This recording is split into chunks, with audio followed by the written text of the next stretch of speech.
وہی سب کچھ اور اسی سے سب کچھ، اس کے علاوہ کوئی کچھ نہیں اور کسی سے کچھ نہیں۔ اسی لیے سارے نبی اور سارے پیغمبر علیہ الصلوۃ والتسلیمات سب سے پہلے یہ کلمہ لے کر آئے۔ ہر نبی نے، ہر پیغمبر نے اپنی امت کو اسی کی دعوت دی، اور دعوت جب دی تو بہت اچھے انداز میں، پیار کے ساتھ، خیر خواہی کے ساتھ۔ اسی لیے وہ جو حضور پاک صلی اللہ علیہ وسلم کی صفات ہیں کہ آپ کو ہم نے بشیر اور نذیر بنا کر بھیجا ہے، بشیر بھی ہے، نذیر بھی ہے، کہ بندہ اگر اپنا وقت صحیح لگائے گا، نمازوں کی پابندی کرتا ہے، اللہ کا ذکر کرتا ہے، ماں باپ کا ادب کرتا ہے، بھائی بہنوں کا حق ادا کرتا ہے، پڑوسیوں کو راحت پہنچاتا ہے، جہاں رہتا ہے وہاں ہر ایک کو اس سے نفع پہنچتا ہے، تو اس کا یہ عمل اچھا بنے گا۔ اس پر اللہ اس کے حالات بنائے گا۔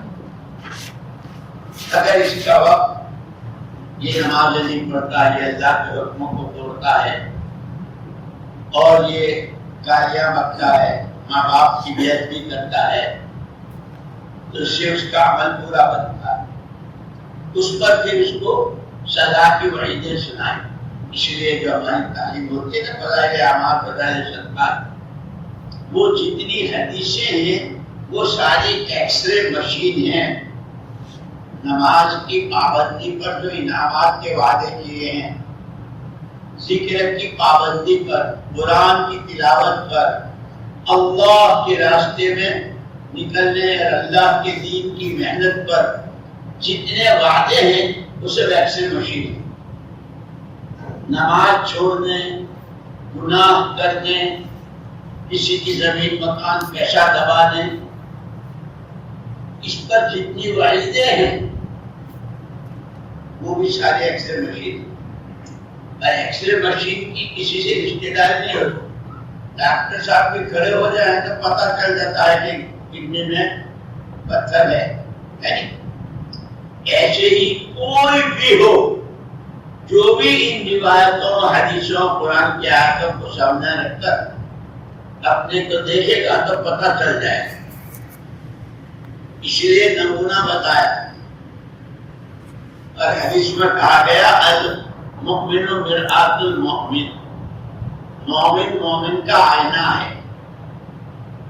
آئینے میں جب کھڑے ہو جاتے ہیں تو ایک بال بڑا ہوا ہے، ایک اندر ہے، چھوٹا ہے، دکھتا ہے نا، کالر صحیح ہے، آستین صحیح ہے، نیچے کا بٹن نیچے ہے، اوپر کا آئینہ جب دیکھتے ہیں تو پتہ چلتا ہے۔ اب آدمی بہت اچھے کپڑے پہن کے نکلا، لیکن جو دیکھتا ہے وہ ہنستا ہے۔ کیوں ہنستے ہو؟ نہیں کہ نہیں بتاؤ تو صحیح کہ ماشاءاللہ آپ کی شیروانی، آپ کے کپڑے بہت اچھے، لیکن نکلنے سے پہلے اگر آپ آئینے میں دیکھ لیتے تو پتا چلتا کہ نیچے کا بٹن آپ نے اوپر لگایا ہے، اوپر کا نیچے لگایا ہے۔ تو وہ کارٹون بنتا ہے، پیپروں میں ہوتا ہے، اخباروں میں، کہ آپ کارٹون کیسے معلوم ہو رہے ہیں، آئینہ دیکھتے تو صحیح کرتے۔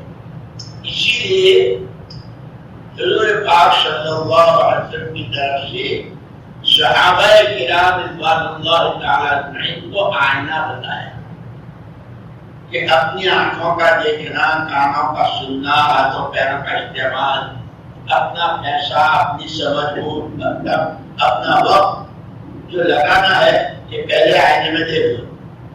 انہوں نے ایمان پر کتنا لگایا، تقویٰ بڑھانے پر کتنا لگایا، حضور پاک صلی اللہ علیہ وسلم جیسی نمازیں پڑھنے پر، اس کو سیکھنے پر کتنا لگایا۔ وہ بھی انسان ہی تھے، کھانے پر، کپڑے پر، مکان پر، سواری پر، شادی پر کتنا لگایا، وہ بھی بتا دیا کہ وہ آئینہ ہے۔ اسی لیے ہمیں کہا کہ اس آئینے کو دیکھ کر چلنا ہے تو انشاءاللہ دنیا بھی بنے گی اور آخرت بھی بنے گی۔ تو میں نے کہا کہ ایک ہے انسانی زندگی اور ایک ہے حیوانی زندگی۔ جانور جو ہیں ان کے لیے کوئی شریعت، کوئی دین حلال حرام جائز ناجائز اپنا پرا کچھ نہیں. جانور تو ماتا کے پیٹ سے پیدا ہوتا ہے، مرتے دن تک اس کو اپنی زندگی کے دن پورے کرنے ہیں. جون سی گلی، جون سا محلہ، جہاں رات جہاں دن جو چاہے، نہ اس کے لیے قبر کا عذاب ہے نہ ثواب. مٹی بن جائے گا، قصہ ختم، نہ حساب نہ کتاب.